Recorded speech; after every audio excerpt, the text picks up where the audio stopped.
Hello दोस्तों, आज आप इस वीडियो में जानेंगे कि कैसे आप एक एआई टूल की सहायता से सिर्फ 15 मिनट में एक वेबसाइट क्रिएट कर सकते हैं। फॉर एग्जांपल, मैं चाहता हूँ कि मैं एक ब्लॉग वेबसाइट बनाना चाहता हूँ। तो सबसे पहले आप क्या करिए कि आप इस वेबसाइट पे आ जाइए lovable.dev। इस टूल का नाम है लवेबल। आप आप इस वेबसाइट पे आए तो आपको सामने एक ये टेक्स्ट एरिया दिखेगा। इस टेक्स्ट एरिया में आप अपनी मतलब का कुछ भी प्रॉम्प्ट डाल सकते हैं। बट एग्जांपल के लिए मैं चाहता हूँ कि मैं एक ब्लॉग वेबसाइट बनाना चाहता हूँ। तो मैं इसमें लिखूँगा कि I want to create a blog website और मैंने एंटर प्रेस किया। जैसे ही मैंने एंटर प्रेस किया, आप देखेंगे कि बैकग्राउंड में प्रोसेसिंग होनी स्टार्ट हो चुकी है। जो भी लवेबल का एआई इंजन है, वो बैकग्राउंड में हमारे दिए हुए प्रॉम्प्ट को प्रोसेस करना स्टार्ट कर दिया है। हमने ये लिखा था कि I want to create a blog website और हमारे इस प्रॉम्प्ट को लवेबल ने एनालाइज किया। अपने अकॉर्डिंग उसने स्टेप्स क्रिएट किए कि क्या-क्या चीज़ें हो सकती हैं एक ब्लॉग वेबसाइट में।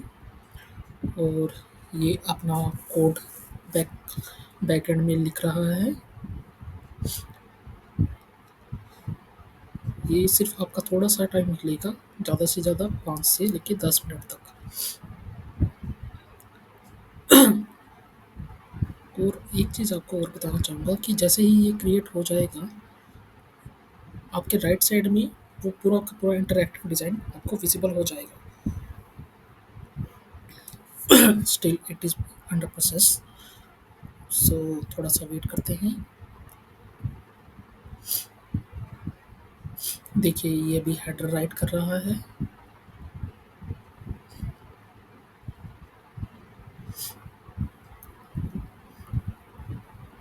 ये वेबसाइट वैसे तो पेड है, लेकिन कुछ लिमिट तक आप इसको फ्री भी यूज़ कर सकते हैं। और अगर आप देखें तो इसमें यहाँ पर गिटहब का भी ऑप्शन है।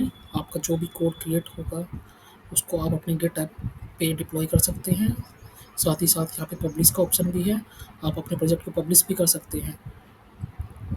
तो कोई भी पर्सन है जो डेवलपर नहीं है, आई मीन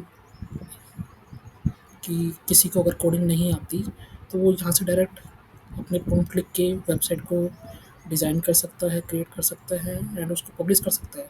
और पब्लिश होने के बाद ये डायरेक्ट एक नई यूआरएल पे ओपन हो जाएगी, जिससे कि आप डायरेक्टली यूज़ कर सकते हैं। अगर आप इसका पेड प्लान लेते हैं, तो बहुत ही बेनिफिशियल है आपके लिए। दोस्तों, अगर आप देखोगे तो कि इसने लगभग वेबसाइट क्रिएट कर दी है, जो कि कंप्लीट हो चुकी है। ये देखिए कितनी अच्छी वेबसाइट बनाई है, सिर्फ एक सिंपल प्रॉम्प्ट से। और अगर आपने नोटिस किया हो, तो अगर आप देखेंगे लेफ्ट साइड में, यहाँ पे एक बिल्ड एंड सक्सेसफुल का एरर आया है। ठीक है, अगर हम इस पे दोबारा क्लिक करेंगे, तो ये एरर इस तरह से दिख रहा है। जो कोडर नहीं है, जो डेवलपर नहीं है, उनके लिए तो ये बग फिक्स करना बहुत ही बड़ा काम हो जाएगा। लेकिन यहाँ पर आप इस बग को बहुत ही ईज़िली फिक्स कर सकते हो। वो कैसे? यहाँ पे एक बटन आ रहा है, ट्राई टू फिक्स इट। जब आप इस पर क्लिक करोगे, तो ये ऑटोमैटिकली इस बग को फिक्स कर देगा।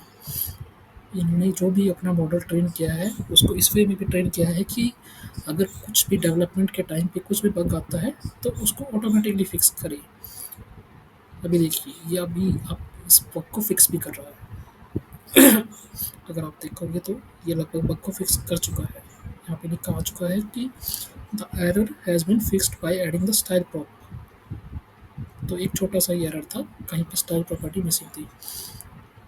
सो दिस वे आप एक बहुत ही अच्छी वेबसाइट क्रिएट कर सकते हैं। मैं अगर आपको दिखाऊँ कि अगर आप इसमें भी फर्दर कुछ चेंजेस करना चाहते हैं, तो वो भी कर सकते हैं आप। वो कैसे कर सकते हैं? यहाँ बॉटम लेफ्ट में ये टेक्स्ट एरिया आ रहा है। जैसा कि हमें पेज के स्टार्टिंग में आया था, जब हमने पेज को फर्स्ट टाइम ओपन किया था। तो ये सेम एक टेक्स्ट एरिया है। यहाँ पे आप लिख सकते हैं कि please place a text area for customer input in middle. अगर आप इस वे में लिखेंगे तो ये यहाँ पे मिडल में आपका एक टेक्स्ट एरिया भी क्रिएट कर देगा। तो ये जो टूल है इसमें आपको बिल्कुल भी कोडिंग करने की ज़रूरत नहीं पड़ेगी। देखते हैं कि ये किस वे में अब डिज़ाइन कर रहा है उस टूल को, उस टेक्स्ट एरिया को भी वेट करते हैं। ये देखिए इसने लगभग कंप्लीट कर चुका है। और अगर हम देखें कि इसने ये चीज़ लिख दी है, अगर रिफ्रेश करें तो ये देखिए कस्टमर फीडबैक का फॉर्म भी इसने बना दिया है। तो बहुत ही इंटेलिजेंट टूल है। आप इसको एक बार ज़रूर यूज़ करके देखिए। जो भी रिएक्ट जेएस के डेवलपर हैं उनके लिए तो ये बहुत ही ज़्यादा बेनिफिशियल है। और जो नॉन टेक फील्ड से बिलोंग करते हैं वो भी इसका यूज़ करके अपने लिए वेबसाइट या ब्लॉग बना सकते हैं, blog websites. Okay, that's all for now. दोस्तों, अगर आपको ये कंटेंट अच्छा लगा है तो प्लीज़ वीडियो को लाइक कीजिए और चैनल को सब्सक्राइब कीजिए। Thank you.